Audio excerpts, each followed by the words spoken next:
If you're a driven, active person who wants to reach and pursue a higher quality life with some ambition, then guess what? This podcast is for you. This is the Driven Athlete Podcast. What's up, y'all? It's your man, Dr. Kyle. Welcome back to the Driven Athlete Podcast. This podcast episode is really interesting and something that I've gotten a little more into. Don't live my life by it by any means, but it's a cool self-reflection tool. And the Enneagram personality assessment tool is the main thing we're talking about right now. We've talked about it and mentioned it in other podcast episodes with Mary Tatum and then some other people. And it's insane. There's like big conventions and societies based around this personality assessment tool that I didn't realize, right? There's books on it. There's podcasts on it. By no means am I what I claim myself to be an expert, but I just wanted to introduce some of the concepts behind it and then let y'all do your own research and figure out stuff for yourself. But I think it's really interesting and I wanted to bring it up. So the Enneagram is a personality self-assessment, self-reflection tool for a little bit more self-identity, awareness, and maybe and the definition they use is like the lens in which you perceive the world, right? Because everyone has their own perspectives and beliefs, which ultimately shape your world, right? Your perspectives and beliefs that come from experiences in the past and how you're raised and how you were exposed to things, that shapes the lens in which you perceive the world, which is going to be way different for everybody, right? So with that being said, if you have better insights on maybe what your lens and your perspective is and how you perceive the world, you can have better self-reflection and awareness and maybe how you're acting and maybe how you might react to certain situations and how you perceive stuff. And maybe better self-management, emotional management, which is the key for homeostasis, which is just a more sustained, manageable life versus just like emotionally blowing up all the time or not getting things like, why do they act like that? Why are they doing this, right? Why am I acting like that? I wish I wouldn't react that way, right? So this is just a self-reflection tool so you can maybe have better insights on how you perceive the world and how other people that you're close with perceive the world. So you can read other people and have a good idea maybe where they're at if you know what their number is or where they're at, and maybe enhance your relationship with them. If it's your spouse, your family, friends, coworkers, whatever, it's just really interesting because you have a better idea of like, oh, they're a 3 or they're a 9 or they're a 6. I know maybe a better idea of why they're reacting that way. I'm going to approach this conversation differently with a little bit more purposefulness and mindfulness to manage this conversation and our relationship better versus just being super confused and frustrated all the time, right? I was like, why do they act like that? Why do they do that?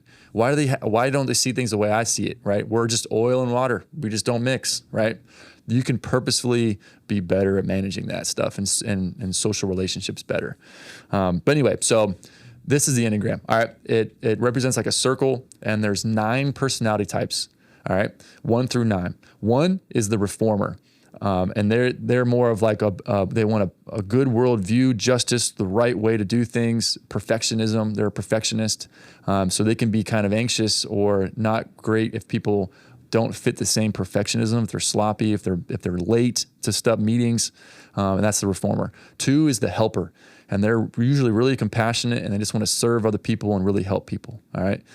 Usually, sometimes, and what they describe is like at their own expense. Right. So imagine somebody that's like super compassionate and helpful, and they're not going to really introspectively look at what their needs are because they're always giving other people their needs. So at their own expense, they might be overly serving other people. 3 is the achiever, and they're usually very success and goal driven and oriented. And they usually are very concerned and want to be viewed as a high status in the society of their outward appearance. They're always put together. They have great goals. They don't want to project any weaknesses or that they're not put together. They don't have their stuff together. They don't want that, right? So they're very success and they're concerned about what other people think.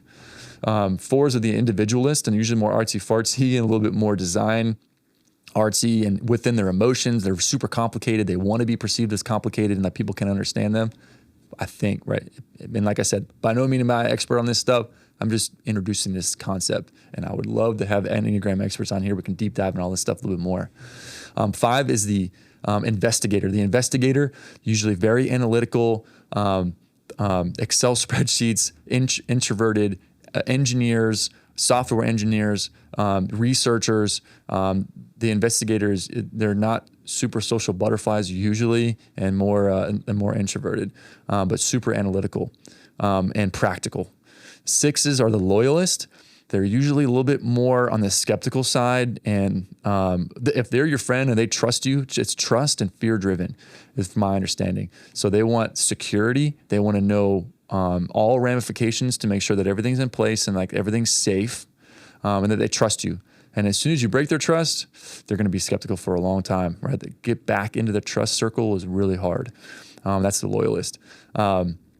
7 is the enthusiast, and the enthusiast is super optimistic.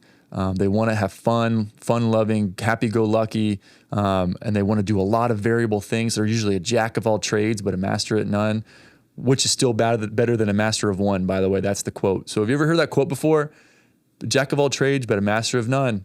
You got to finish the quote, which is still better than a master of one. That's the quote. But anyway, so 7s, I say that because I'm a high 7.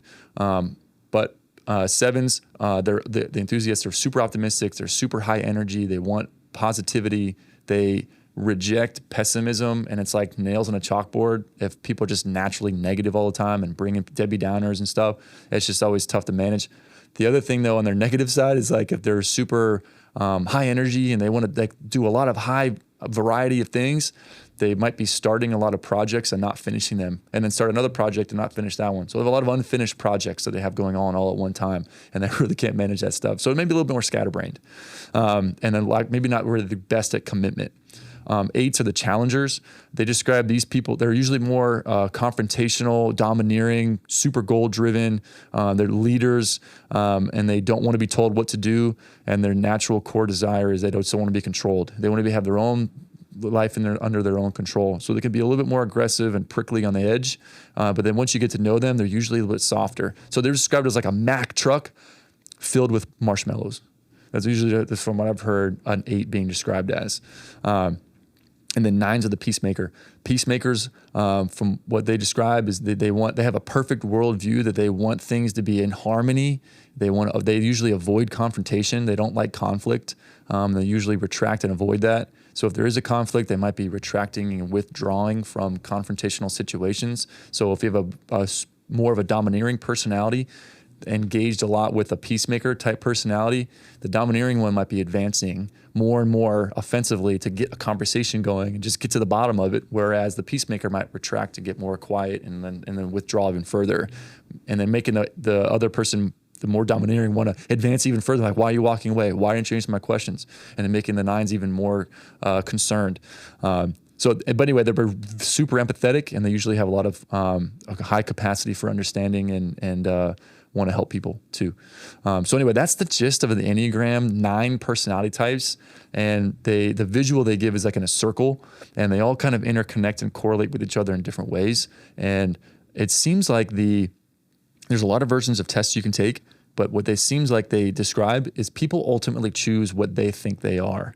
So if you take an assessment personality, one of these personality assessments, a test for the Enneagram, you'll score high on a lot of them, right? Like maybe 2 or 3, your 3 highest scores, and then you might have lower scores. So you'll be elements of all 9, right? Some will be really low, and then some will be very high, right?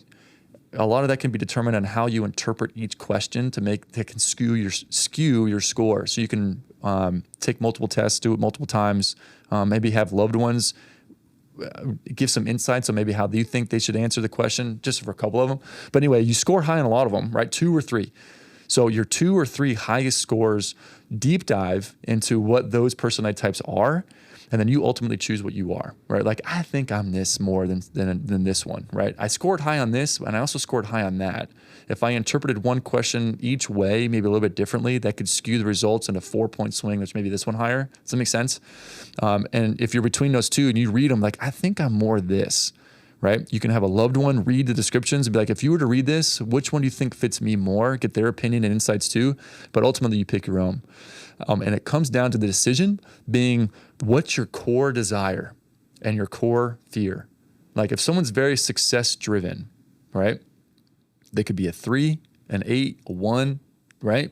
It's a goals and success driven. But what's their core desire? Like, why are they doing that in the first place? And what's their core fear? As in, like, I really want to be success driven. My self-worth and self-value is embedded in how successful I am. Okay, that's going to be more of a 3. versus I want to make the world a better place and I have a different worldview of how things should be done in the way that I think. That'd be maybe more of a 1. Or versus like, I want to be the controller of my own life. I want to dictate my own life direction, right? That's why I'm pursuing this stuff. And don't tell me what to do. That's gonna be more of an 8. Does that make sense? So the core desires between the reasons why people pursue stuff, that dictates the lens in which they see the world and perceive the world, and their core fears of like what they don't want to happen because I don't want to be controlled, right? Or maybe a 7 would say something like, I don't want to be my freedom and my ability to do fun things to be hampered, right? So that may be more of a 7 core driven or core fear, core value. So anyway, that's the Enneagram. I think it's really cool. The times that I've taken it, I'm usually more of an 8. And I'm also a high 7, and then a 3 is my next highest one as well. I seem to be consistently scoring 8, 7, 3 is my top 3, and core desires would dictate maybe like which one I would choose. So anyway, I would encourage you guys to check it out. Like I said, I don't live my life by it. It is a cool self-reflection tool. I have my wife take it. I'm looking forward to my kids in the future when they get a little bit older taking it too. And things will change, right? Like perspectives and beliefs shift, and people morph and evolve. People evolve, right, into different phases of life. And there's something to consider too. Like your number might change by the time you're 50, right, or from your 20s to your 50s, whatever. But it's something to consider. But anyway, it's just a good self-reflection tool and self-assessment of why maybe I'm reacting a certain way, and maybe how is my spouse react? Like how's my friend? How's my coworker? Maybe perceive this, right? If I approach this conversation in this way, let me have some forethought on this. I can manage this better, right? I can be a better version of myself and manage and have some mindfulness better with these social interactions and relationships. If I approach it this way, they might perceive it like that. So let me do it this way instead, and it might be better received and click for them better. Does that make sense? So if they react certain ways, like, why is that person reacting like that? Oh, like their core desire and core fear based off what their Enneagram test might suggest. That makes sense. Now I understand. Let me have a little bit more empathy maybe for this person, right? Or now have some better understanding, and I can approach the situation better with some better clarity. But anyway, so that's the Enneagram. That's the introduction. Like I said, we can deep dive into everything so much more. There's podcasts dedicated only to Enneagram breakdowns, Instagram profiles only dedicated to Enneagram breakdown and better ways of projecting some of these things and conveying some of this stuff, societies and conventions about this stuff. So the Enneagram is really cool. And like I said, I just think it's a cool assessment tool that you can reflect on for yourself and other people in your life. But anyway, so if you have any questions, always reach out. We always want more topics and suggestions or conflicting opinions too, man. Bring it up. We want to answer questions and have good conversations for driven people that want self-development. And the best way to reach us is our phone number at 561-899-8725, or our email is team@athleterc.com. So we'll catch y'all next time.